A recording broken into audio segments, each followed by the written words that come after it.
5 তারিখের পরে আমরা একটু বেরিয়ে আসছি, এটা আমাকে সুযোগ দেওয়া হয়েছে, আমরা এসেছিলাম। তো এই সিচুয়েশনে আমরা বিষয়গুলোকে এইভাবে দেখতে চাই। আমরা পেশাগত পেশার মধ্যে আইন, আমাদের একটা কথা বলা হয়েছে যে আমি সবসময়, যেমন আমাদের বর্তমান আইজি স্যার আমাদেরকে একটা কথা সবসময় বলে, go through your law, go through your books.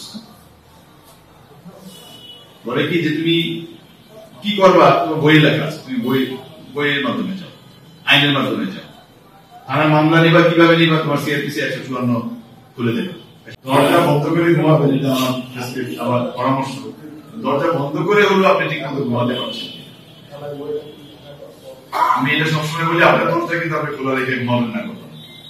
আপনার দরজা আপনি বন্ধ করে, এটা আপনার সিকিউরিটির একটা অংশ। দরজা বন্ধ করে আপনি আপনার সম্পদ, আপনার যান মাল, এগুলো নিয়ে আপনি ঘরে নিরাপদে ঘুমাতে পারছেন, এইটা আমার দেখার কাজ। আমি এটা পর্যন্ত দেখতে চাই। আমি যদি কম্বল দিতে হয় চুপে যাবে, কারো বাড়িতে একটা অতিরিক্ত থাকলে দিয়ে আসতে পারি, কিন্তু আমি প্রকাশ্যে মিডিয়া করে দিতে চাই। আমি এই মানবিক হতে চাই না, আমি পেশাগত হতে চাই। খুব বেশি করে বলি, 5 তারিখের আগের পুলিশ আর বর্তমান পুলিশ, এই কথাটা আমি বলি, কারণ 5 তারিখের আগেও আমি পুলিশ ছিলাম, আমি 5 তারিখের পরও আমি পুলিশ। তো 5 তারিখের পুলিশিংটা আসলে আমরা করিনি। আপনি বলতে পারেন আপনাকে দায়ের আছেন কিনা, কিছুটা দায়ের আছে। কেননা আমরা সত্যিকার অর্থে ওই সময় যে পুলিশিং দেখেছি, এটা পুলিশিং ছিল। আমরা তখন মানবিক পুলিশ শুনেছি, তারপরে আরো যেন কি কি বিশেষণ দিয়ে অনেক রকম পুলিশিং এর কথা শুনেছি।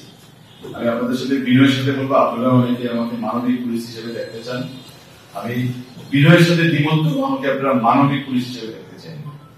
আমাকে দেখতে চান একজন পেশাগত পেশা, আমি আমার পেশার মধ্যে থাকতে চাই। আমি মানবিক হলে আমাকে কম্বল বিতরণ করতে হবে, মসজিদে যেয়ে ওয়াজ করতে হবে, তারপরে ওই যে কি বলে বাচ্চাদের স্কুলে যেয়ে চকলেট দিতে হবে, তাহলে আমি মানবিক পুলিশ এই তকমাটা পেতে পারি। কিন্তু আমি এই কাজটা করবো না। আমাকে দেখবে না রাতের অন্ধকারে ওই যে মিডিয়ার আপনাদের সাথে নিয়ে ওই শীতার্থ মানুষের গায়ে কম্বল জড়িয়ে। আমি দেখতে চাই এই শীতার্থ মানুষটা যদি 10 টাকা থাকে, এটা যদি কিনে নিতে না পারে, আমার কাজ এটা। শীতার্থ মানুষের কম্বল দেওয়া আমার কাজ না। অনেক স্বেচ্ছাসেবী সংগঠন আছে, বাংলাদেশের সমাজ কল্যাণ মন্ত্রণালয় আছে, সমাজসেবার অফিস আছে, এগুলো তারা করবে, এগুলো আমার কাজ। আমি এই জন্য মানবিক পুলিশ হতে চাই। যেগুলো সেই জন্য আমার দাবি থাকবে যে আপনি অন্ত পত্রিকার প্রতি একটু নজর রাখবেন বা পড়বেন, তাহলে আপনি কিন্তু অনেক স্টাম্প পাবেন। ঠিক আছে? আর আপনাকে সত্যি আমার খুব ভালো লাগলো, ভালো লেগেছে যখন শুনেছি যে আপনি কুষ্টিয়া প্রেস ক্লাবে নিজের থেকে উত্তর দিয়েছেন, ইচ্ছা প্রকাশ করেছেন যে আমাদের সঙ্গে মুক্তি লড়াই করবেন। আমি তখনই খুব খুশি হয়েছি যে মানুষটি অন্তত খুব দক্ষ মানুষ, এবং মানে আমি যদি চতুর্থ বলি কথা ভালো লাগবে না, খুব অভিজ্ঞ এবং লাঞ্ছিত করা হয়েছিল। আমি কষ্ট পেয়েছিলাম পুলিশটাকে। 20 বছর আগে যেতাম নিয়মিত, এখন আজকে আপনি আমাদের বাড়িতে এসেছেন, আমার উঠানে এসেছেন। আপনাকে আশ্বস্ত করতে চাই যে আপনি আমাদের চোখগুলো সবসময় কাছেই পাবেন।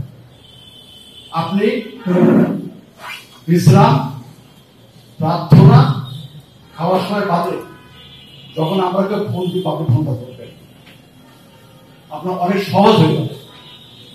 আমরা কুষ্টিয়ার সাংবাদিকরা সবসময় চাই সহায়তা করব।